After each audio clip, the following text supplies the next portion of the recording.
is the leading European telco.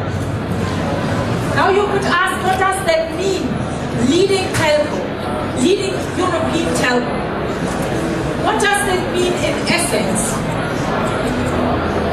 Some people argue that means number of customers, number of countries in which you are present, market shares, some ideas about capex spend, sites. Now all these themes are somehow relevant. But we believe leadership means category leadership. And category leadership for us means undisputed technology leadership to create the best customer experience. Leadership means technology leadership to create the best customer experience. To turn us into the #1 choice for our customers across the entire European footprint. In order to meet the purpose of our brand. Actually, Tim, you didn't mention, Deutsche Telekom is by now the second most valuable German brand. So only BMW is better, but we are working on that. The second most valuable brand. Yeah? And what does it stand for? What does it stand for? As you can see here on the entire booth, the brand differentiation we are creating stands for 3 things. And you can see them here around. I think trust is here behind me, and to mention that. First, customer experience differentiator is about trust. Now, trust is difficult to earn and easy to lose. Yeah? So for us, trust means reliability. We do not cheat our customers. And by the way, when we do mistakes, and this can happen because everybody can make mistakes, we correct them for the customers. Reliability. It also means security, because we want to stand for the most secure networks here in Europe, so that you can all be fine when you connect via us or store your data via us. So that's trust. The second piece is about seamless connectivity. Now, I have often heard that connectivity is a commodity. I think that's bullshit. Really. In the world where we are moving, where everything gets connected, where we are talking about being free of latency, high data speed, that's high tech. That's no commodity. Best seamless connectivity is what we want to stand for. It's to the core. And last but not least, we don't want to be complicated. We want to have things super simple and personal, so that even my mother can work with IP. And yours, yeah? So very simple. So that is the customer experience we stand for. All of that is only possible with a superior production model based on technology leadership. And as you can see here, that consists of 3 components. Number 1, and Tim called it the franca lingua franca, the language of the digital world, IP. We believe that all networks need to be entirely on IP to really be simple and provide seamless connectivity. The second piece is the integrated network strategy. An integrated network strategy means that we will continue to roll out 4G, then advanced LTE, and 2020 beyond 5G. But not only that, because it's not only a mobile game. We push fiber further to the homes in Germany and all the countries in Europe where you are coming from. And then we combine the connectivity of the fixed line and the connectivity of the mobile, the bandwidth, is to put it together. course, you can only do that when you have mobile and fixed. That is what we call integrated network strategy. And the third point is what Tim was mentioning, pan-European network. Now that's quite an interesting piece. When I was talking about that, for the first time, with people in Germany, journalists in Germany, they asked, pan-European network? Huh? Our networks are international. I mean, I can talk from Spain to Poland, clear, and to wherever. Yeah? Yes, of course. Because as Tim mentioned, the operator community has worked for decades on interoperability and open standards, and this is what we believe in. A pan-European network goes a step further. It enables us to introduce innovation, great customer innovation, quickly across the entire footprint by creating really one network with common platforms. Now I want to talk quickly about the three components of the production model and what that does for the customer. Starting with IP. Our pet topic already the previous year. So IP transformation. In a nutshell, what is that? In today's world, the intelligence for steering the network is distributed at Deutsche Telekom, for instance, in Europe, across 10,000 central offices with old technologies dating back from the 80s. This is the situation of all operators, by the way. And therefore, when you want to introduce a new product, it can take a while. Actually, it can take 1 to 2 years. And in IP, the old technology gets out, and the intelligence for steering the network gets harmonized in data centers, and it's done in a very simple way. And also, we have one platform for all services. So we are actually quite confident that we will achieve our targets to migrate all our customers to IP by 2018. Why is that? Because already today, we have migrated more than 8 million IP customers across Europe. As you know, we have entirely migrated all customers in Macedonia and in Slovakia to IP. And my Croatian team tells me, you see it over there, that we will finish Croatia until end of this year, and the same so for Montenegro. So we are well on track. Germany, which is by far the biggest country, is migrating at high speed, and already today in Germany, 25% of all customers are migrated. Altogether, it's 100,000 customers per week. 100,000 customers migrated to IP per week. Now you could argue, what is so cool about it? I mean, beyond agility and cost savings. First, we do it very rigorously. You can see here today where we stand. So, some completed, some on the way to be completed. And by 2018, we are done. So first thing, what is so cool about it? We are in rigorous execution on that. And I'm very happy to say that most of it works almost without any accident. Actually, in the country Slovakia, which we completed last year, customer satisfaction and churn has improved after the IP migration. But what does it do for the customer? Let's have a look at Macedonia. That was the first country we migrated to IP in 2013. And that enables an entirely new customer experience. For example, in Macedonia, let's assume you are a customer that has a voice product, a single black box already. And you wish to order broadband connectivity and other things. In Macedonia, it is super easy.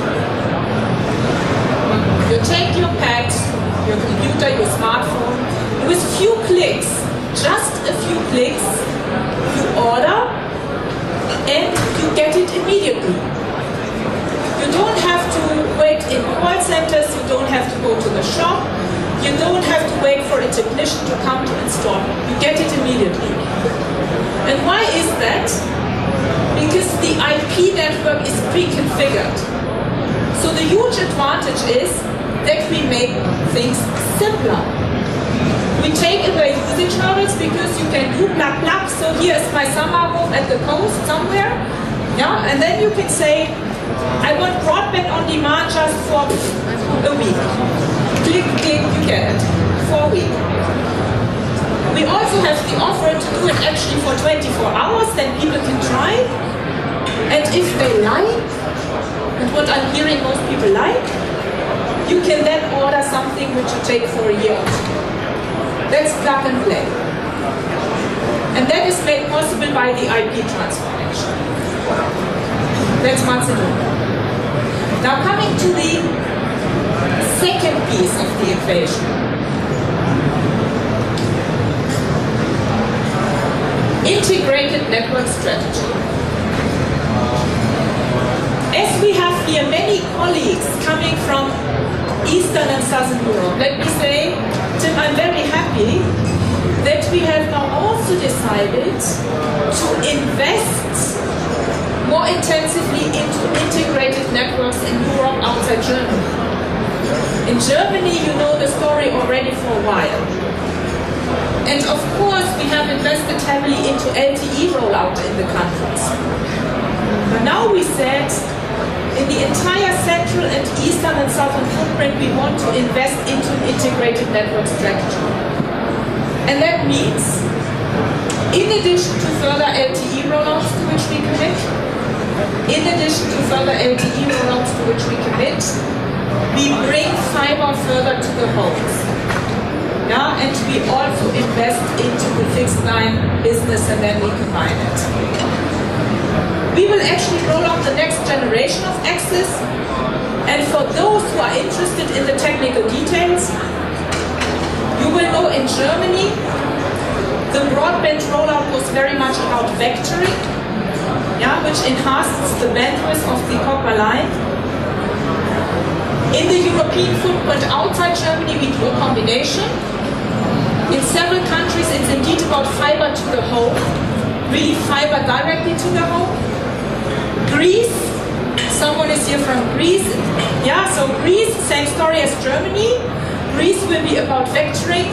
This is due to the fact that the network topology is quite similar to what we have in Germany. Then Hungary, someone here from Hungary. Yeah, so Hungary is a combination of fiber and cable. So it depends a little bit on the network topology what we are rolling out. We always want to make sure that in our footprint, the customers across Europe can be ensured that they are connected via the best technology of the present.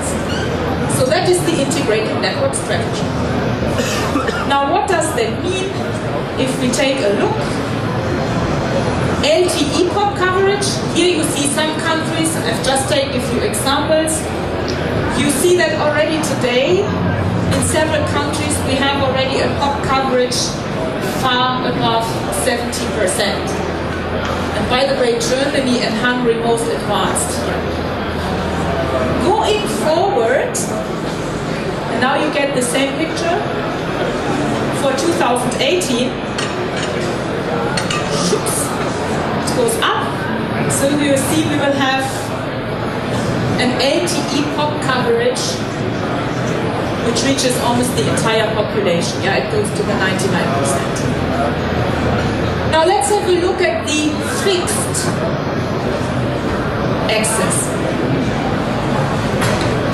Today, we have in Germany almost 44% households with the highest broadband coverage, and in the rest of Europe only 15%. Today.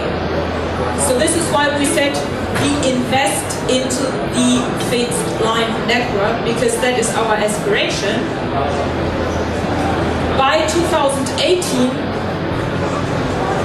we will have in Germany 80% of all households covered with minimum 50 megabits per second or higher, depending on a few remaining regulatory requirements.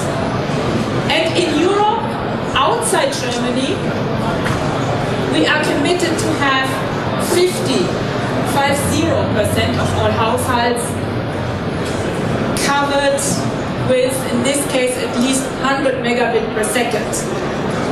By the way, the reason why the number is different is because in Europe, because of outside Germany, we bring fiber faster to the households because of the different network topology. So why is that super? One great example, which is actually being launched commercially in Germany today. See some people nodding. It's launched today. Last year, Jan and I were standing here and we were showing the hybrid router to you, if you remember. Yeah?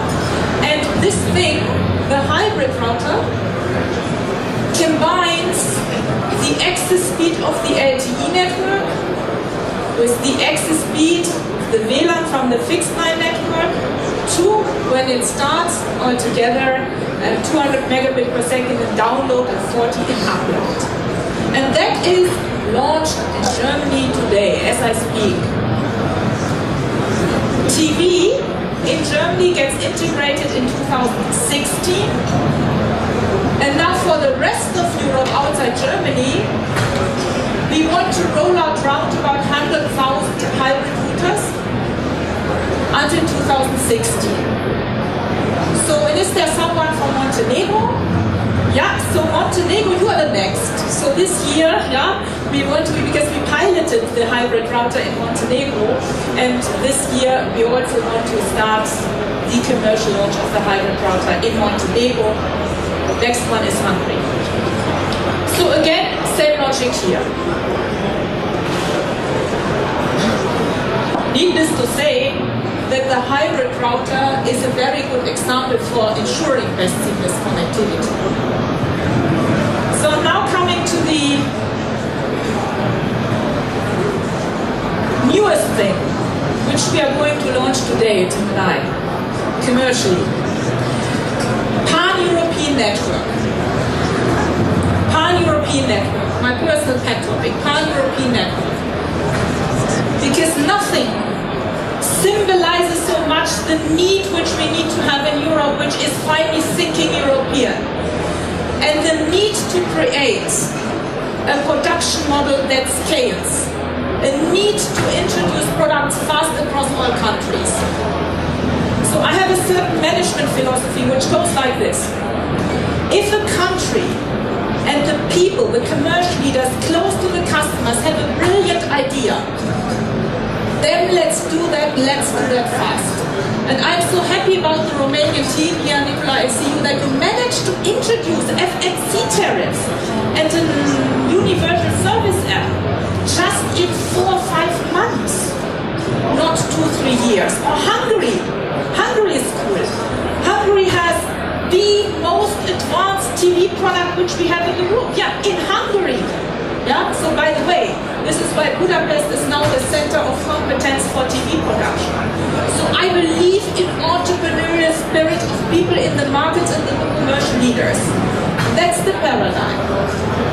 So, and now, what comes on top? Instead of, as Tim said, reinventing the wheel 13 times,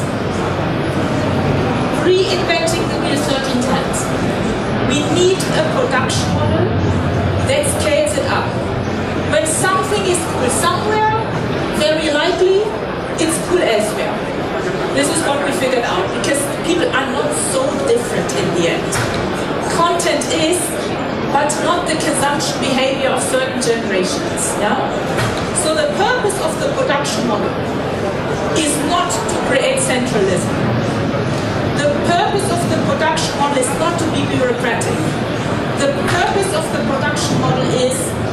scale cool ideas up fast. Today, as I said, it takes 1 to 2 years, country per country, to introduce new products and services.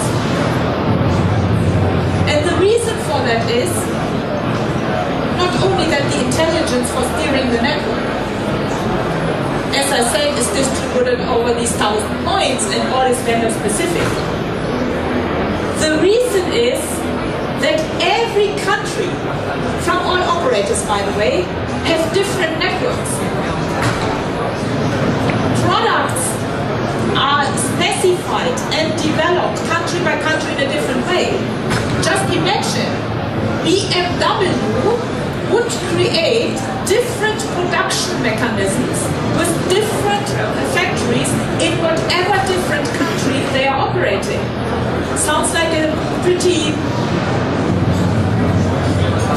weird business model, yeah? But in the operator community, it was created for historic reasons. Because the way the telco industry emerged was country by country. So intelligence for bringing in new services and products from the cloud, it has an integrated production. And it has the same logic for providing products everywhere. Products can always be configured locally. But in the future, there will be a product catalog from which people can choose 3 components to configure them. Yeah? Just as you can have 1 million different combinations for configuring your BMW or Audi. So this is the idea about the pan-European production.